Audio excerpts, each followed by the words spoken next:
कहावाला गया बाबा यमावाई मिलिया कहावाला गया बसावर कहावाला गया बाबा यमावाई मिलिया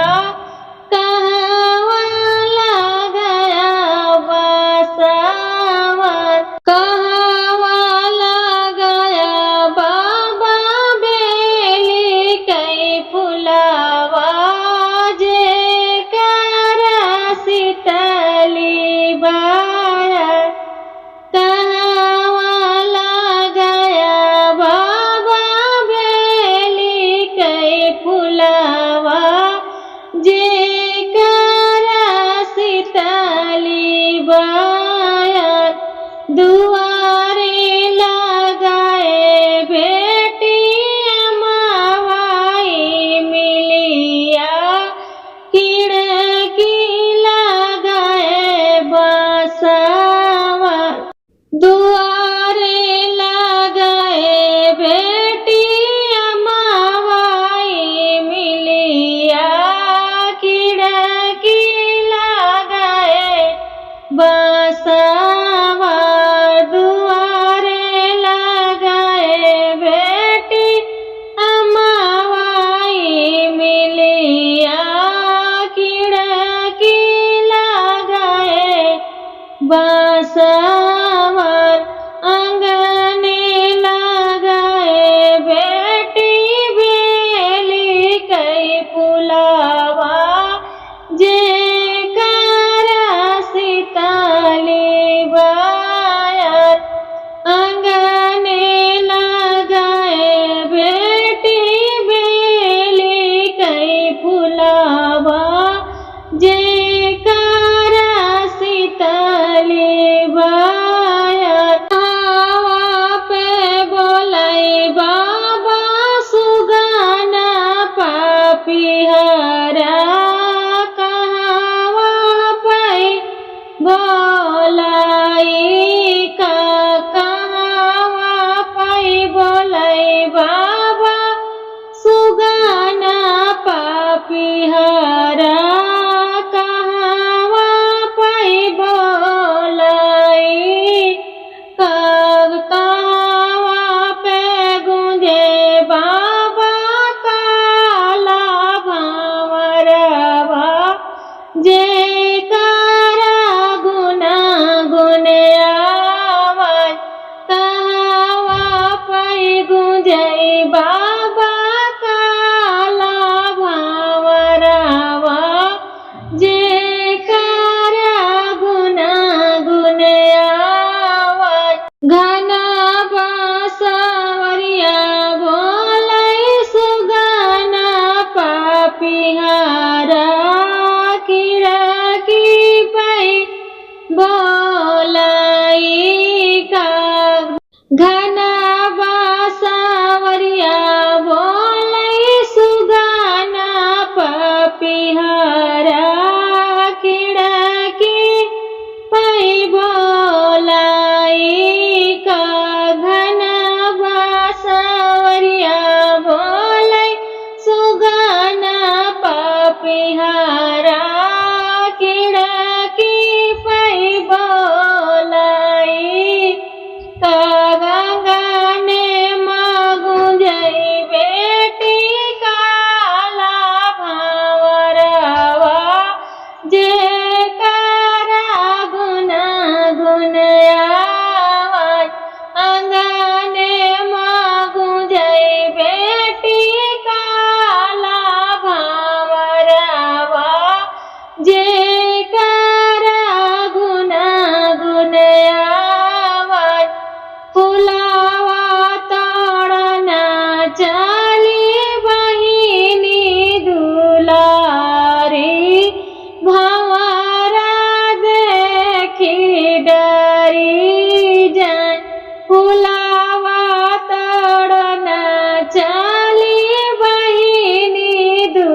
जेनी काटा भैया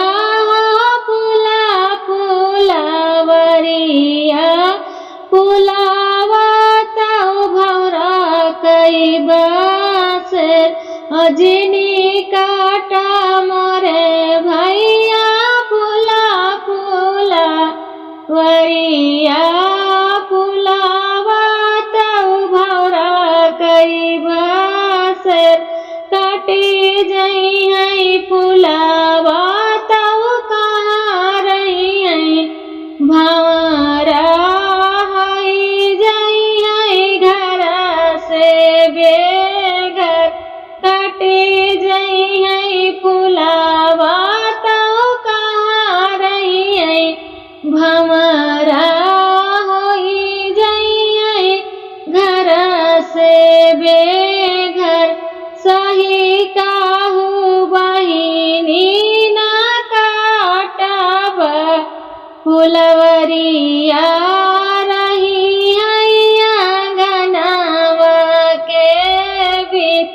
सही काहू बहिनी ना काटब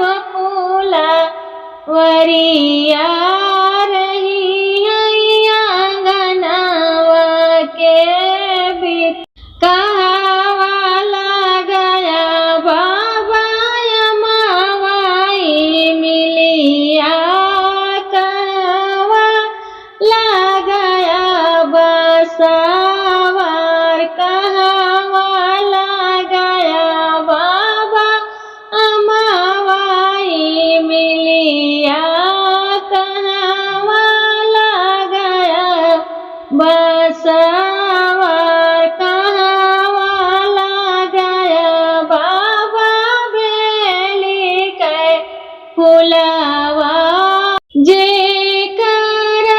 शीतली बयार कहावाला गया बाबा बेली के फुलावा जेकर शीतली